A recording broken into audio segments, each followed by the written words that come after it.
So, I am a dungeon master for a new group. I have two players that want to play, my current girlfriend and a friend of hers from her work. And they want to play D&D. I've been talking up D&D for probably 2 months to my girlfriend, and she's been talking it up to her friend. And so I am planning on attempting the Rime of the Frost Maiden campaign. I've watched a couple of videos on it. I've watched a couple of DMs on YouTube, explain their thoughts on it and their kind of theories on how to improve the game and their kind of thought process on how to improve certain aspects of it. Apparently they don't like the disconnect between some of the chapters, and they don't seem to enjoy a lot else about the campaign. Like apparently the horror elements they really like and stuff like that. So I'm gonna attempt to be doing that for them, but just due to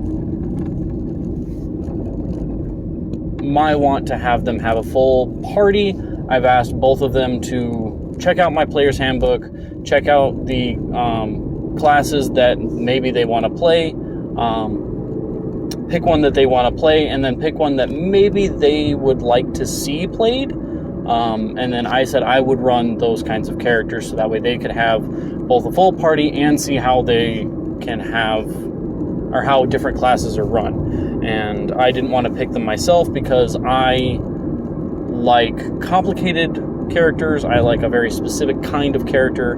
I wanted them to have that kind of choice and them to have that idea, at least, of what they wanted to see. I kind of explained it to my girlfriend, but I am not good at focusing long enough in order to give her a full rundown of how to play. I've given her bits and pieces. I've kind of explained it a little bit. I ran her through a little, one shot where she rolled a die on my phone and she, got to shoot some magic at, some underwater creatures because she wanted to be a mermaid. But that was something else that I had heard from a different DM to try to get people to understand the basics of the game. But that wasn't necessarily as successful as I wanted it to be. But the concept itself of D&D is fairly difficult to wrap your brain around, at least the first couple of times that you play.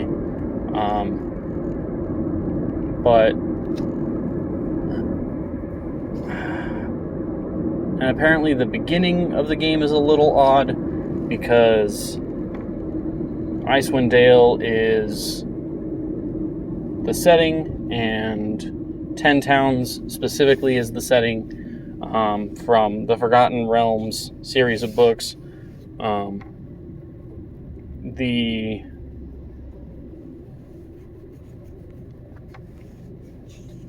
area is up north and it's super cold and frosty and stuff like that. So the adventure says that Auril, the Frost Maiden, is kind of the god of frost and cold and wet and winter, not weather.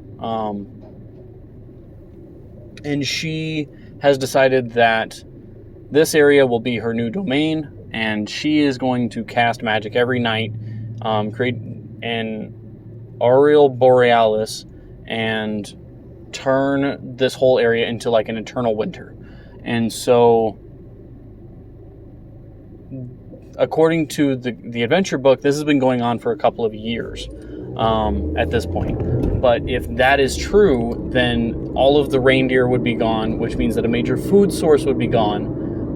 The lakes are freezing over, which means that it's harder to fish, which means that another resource of food is gone. And it doesn't really say that the overall population of any of the towns has gone down, or people are dying of not having food. It does kind of mention that. I should qualify. I haven't read it fully, but it kind of does mention that some people die in the middle of the night due to frost, and they're kind of written off as those that, are suffering Aurel's wrath, and they're just kind of brushed off like there's nothing else that they can do. But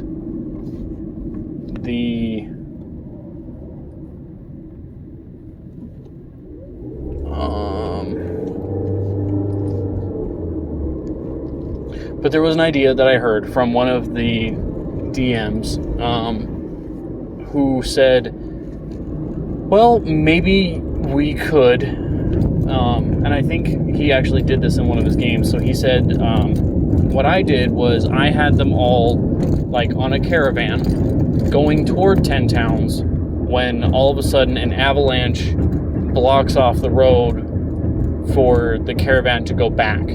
And so they immediately, all the player characters get an idea that, oh no, we're stuck, there's no way out of this. And so I would like to steal that idea for my group and say, okay, so you guys are all on a caravan from the southern cities, probably one of the coast cities, and you are on your way north to 10 towns for various reasons, either running from something or trying to find something, or whatever reasoning I can help them come up with. Since they are both new players, I'm fully willing to get into the nitty-gritty details, and I've gotten into it a little bit with my girlfriend to kind of get her to give me some details about her character that she wouldn't necessarily think about, because as per the D&D books, it's just race, class, background, that's it. But I talked to her about what her family's like and stuff like that, and why she might be running away from them, why she might be who she is as a character. And so we worked out some of that this morning. But an avalanche blocks off the exit to Icewind Dale. Icewind Dale is now locked in an eternal winter. There's no way to get out of it. And what I'm thinking is having Aurel fly across the sky at that point, or that night after the avalanche, and the player characters will be sitting up right before they go to bed. Hopefully I can play the two side characters and get them to interact with my player characters, and get them to understand that this is how you talk in character, this is role playing, this is speaking as your character in the game versus speaking as your physical person as a player. And hopefully I can get that across, and then I can describe Aurel gliding across the sky and the Aurora Borealis kind of weaving its way behind her as she drifts back and forth across the sky, and then they all go to sleep and they wake up and it's still nighttime. And have Aurel, who as a character in the game itself is not very big, have her make a bigger impact on the game. Have her start off from the get-go, this is who I am, I'm doing this thing. None of the characters know any of this, but they know that a figure was in the sky and did something, and now there's a problem. And I'm thinking of having it go from mid to late summer, going into fall, so they can kind of I can kind of have that contrast of we're going from summer to winter, and it is now going to be winter forever. So hopefully I can get that kind of across while I start them off playing tomorrow night, because today's Friday, tomorrow's Saturday, we'll be playing tomorrow night. But hopefully I can get kind of those ideas and those feelings through. Hopefully I can get some kind of like some of this idea space going, so that way they're not just like, okay, this is D&D, this is super weird, I don't know what's going on.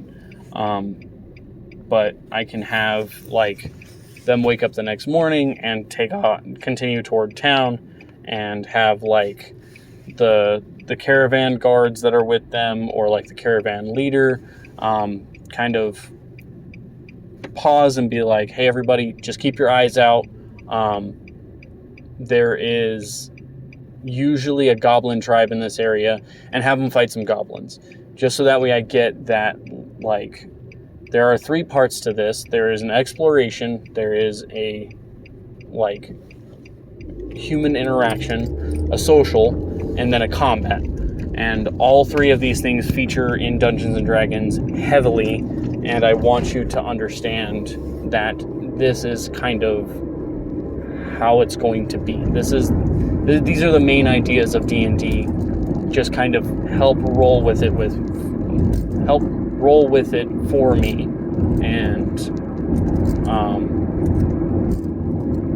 I'm planning on having the 2 NPCs that are going to roll with them as party members. They're not going to be as powerful as their PCs,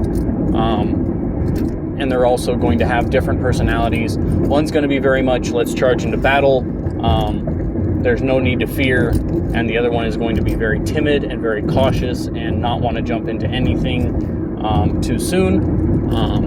Is always going to recommend running away or staying in hiding, trying to find the least dangerous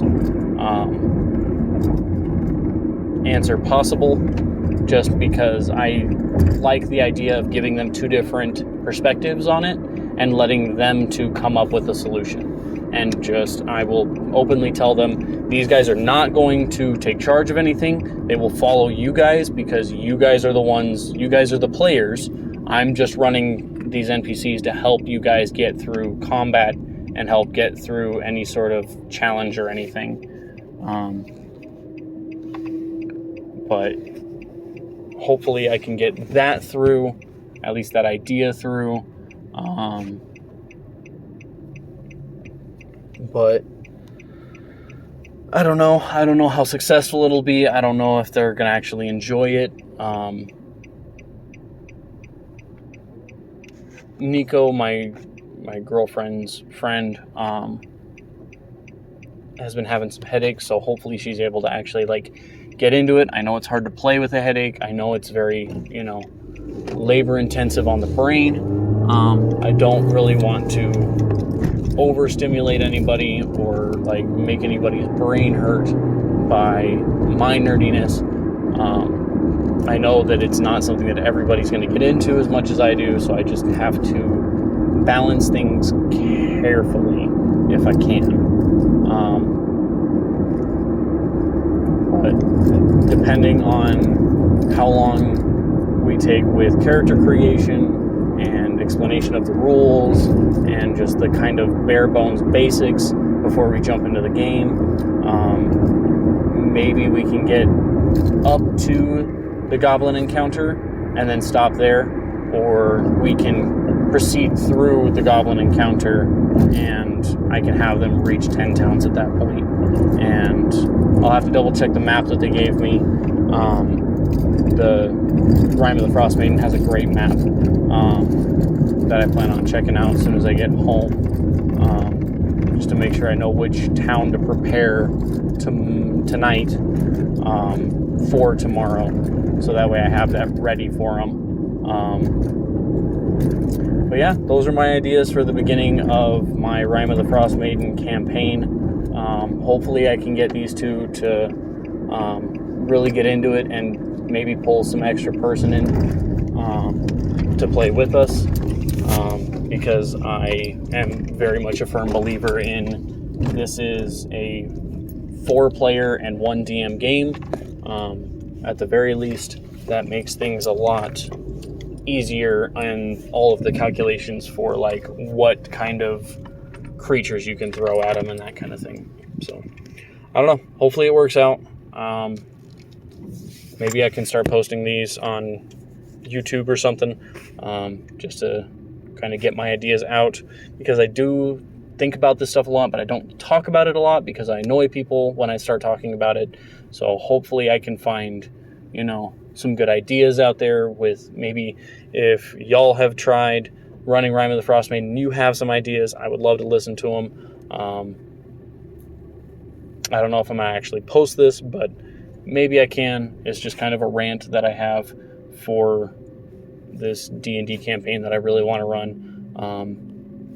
For a while I wanted to run just a winter campaign, and I never really found any inspiration to do it, but I saw the Rime of the Frost Maiden on sale at Target for 30% off, bought it, looked it over, thought it was cool, figured I've read the Dristo Erden series. Hopefully this will be really cool, and we'll see how it goes. Cool. Thanks, guys. Bye.